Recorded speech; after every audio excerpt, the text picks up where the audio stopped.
Welcome back. Thanks for staying with us. The former Post Office CEO, Mark Barnes, has made a plea on social media to the president to rope in people willing to assist with the Eskom crisis and other issues.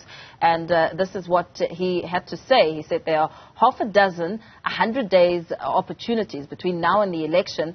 Let's use those to start several parallel initiatives to heal the organism that is SA Inc. There are 100 able, skilled, experienced and willing people who, if invited, would stand up to serve.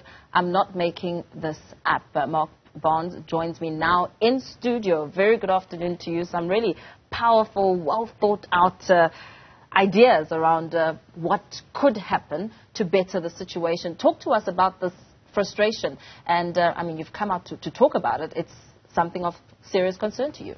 Well, thank you. It's great to be here. What else would I be doing on a lovely Sunday afternoon? Okay. Now, I think, as even today's papers, we seem to be fishing in the same pool all of the time, okay? But we're not catching great fish there. Yeah. So we've got the same people that are moving around doing the same things, and it seems to me that the ANC only wants to source leadership from its own pool, okay? And I wouldn't have thought that that was the end game for democracy. We appoint leaders who we require then to appoint experts to do things which require expertise. And what's happening is, I think, is this misguided notion that if you create a nation that depends on you, they'll vote for you. I say quite the opposite. If you create a nation that is independent, that is free, they will vote for you. Okay? So I think so it occurs to me that we've got lots of business problems that are being overseen by people who don't have a business background. It's kind of going to, if you went to the dentist, surely you'd want the guy to be a qualified dentist. Yes. Not someone that you were friends with at school, okay. And so we need, so that's the facetious part. Here's the honest plea. There are lots of us that have got lots of business expertise, that love South Africa, that are going to stay here forever and help. Why don't we take the next 3 years, just 3 years, and we mix together skills and leadership and political and economic power in the same box, okay? And we do a deal with each other. Because everyone says to me, well, a lot of this expertise is with white people. Fine. Then bring them into the mix and let's transfer those skills as a deliverable. Forget about who owns the shares. Who can do the job, okay? So I would love to see a world where the business leadership commits to transferring skills in a limited period of time to an appropriately demographically representative South Africa. Until we do that, until we pass the ball to each other, we won't score. Okay? In soccer, they used to only give bonuses to the guy who scored. Then they started giving bonuses to the assist. Yeah. Because without him, you're not going to score the goal. Okay? Can we not get together? Can we not get over each other? Can we stop looking at each other across the table and go sit on the same side of the table and hold hands? Why not?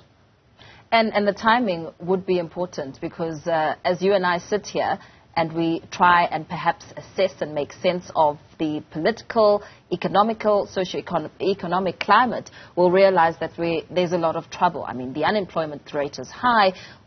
Load shedding, a massive factor, huge dent on the economy. Well, I mean, the list goes on and on. Yeah. Okay, so now we've got an election in 2024.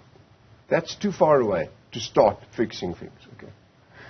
Why don't we, in the next 6 months, scour the countryside for all of the smartest people we can find that can do things? They're just people that can do things. You've seen it. They're people that can sew, right? Yeah. They just know how to sew. They can watch TV while they're sewing. Okay. Let's go and gather all of these skill sets that are resident and committed South Africans. Okay? And let's cut a deal with them. And let's say that by 2024, we will have achieved this. Not we will be in power. We will have achieved the following benchmarks. We will have no load shedding. We will have, municipalities that are solvent and functional.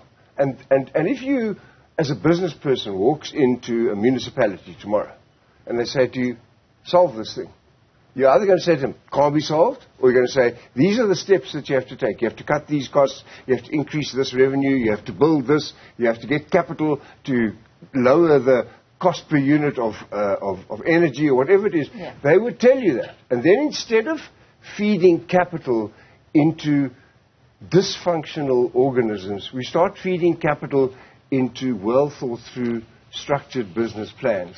Why would we not do that? So, but hang on, before we do that, let's build another Eskom. So, if the president comes back to say, okay, Mr. Barnes, I believe that I have selected capable leaders to steer the ship. I believe that there are processes in place that will eventually start bearing fruit, and I'm confident that the people that I have appointed in these key positions are the right people to do the job. Is it a leadership crisis? Are you pointing fingers at President Cyril Ramaphosa? Where are you centering your blame as you come up with these grand solutions? I'm saying you don't have to ask me whether that's working. Yeah.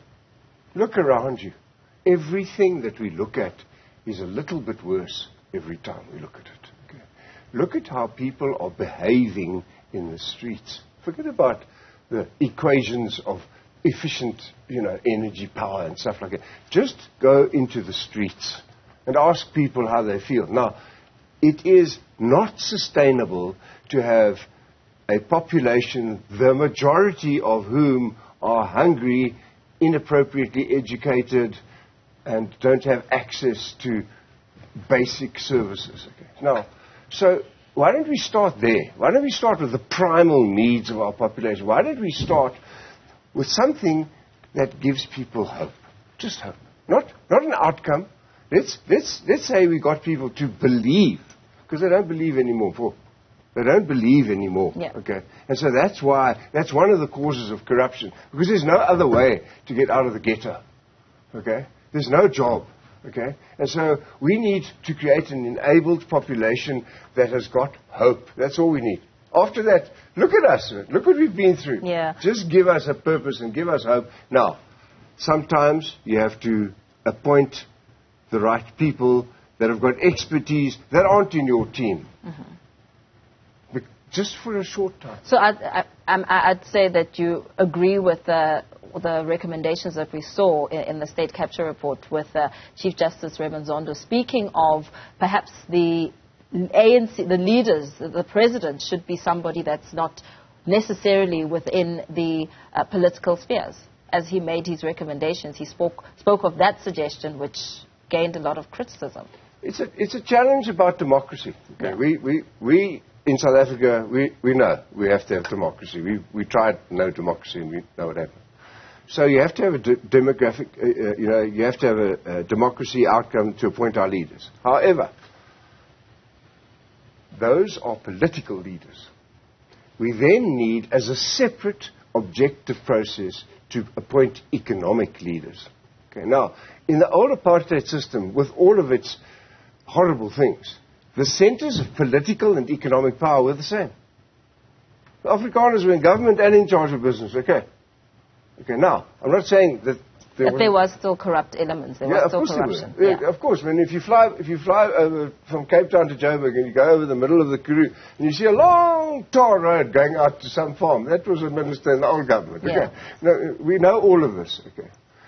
What we need though is take a guy like Ronald Reagan. He's an actor. Okay. He became the president of the United States. The first thing he did was surround himself with expertise because he was more just an actor. Okay. So a popular leader needs to utilize that power to make economically valid decisions, not to perpetuate popularity. We don't need to be popular anymore. We need to function. Okay? So and people won't give us the capital. If you went today there are 150 out of the 250 municipalities in South Africa which are dysfunctional. Yeah. Do you think they'll raise capital? Of course they won't. They'll get handouts. Okay? So why don't we go, where do we need a dam? Let's go and ask the dam builders to come and build it. Let's cut a deal with them that it will transfer to us at a point in time. Let's share the revenue with them. But no guy's going to give a municipality money to build a dam. Because there's no demonstrable track record for doing that. Okay? How are you hoping to ventilate your frustrations? I mean, and ensuring that you heard by the president. Well, the president doesn't need to listen to me. He was involved in my appointment at the post office. It's not like we've never heard of each other. Yes. I hope one day he won't see it as beneath him to call me and go, Mark, can we talk for half an hour? What do you want to do? And I don't care if he tells me to shut up halfway through, but if the president today says to Business South Africa, jump, we'll say, how high? Okay. We're not going to argue. You go to these investment conferences. The trouble with the investment conferences is we haven't got the real owners of capital. We've got the CEOs of businesses and a few foreign merchant banks trying to make a living out of our demise, okay? And we've got no one arguing with the president. That's going to have to happen behind closed doors. That will not happen on the stage because the president won't tolerate it, and I understand that. Yeah. Okay. So...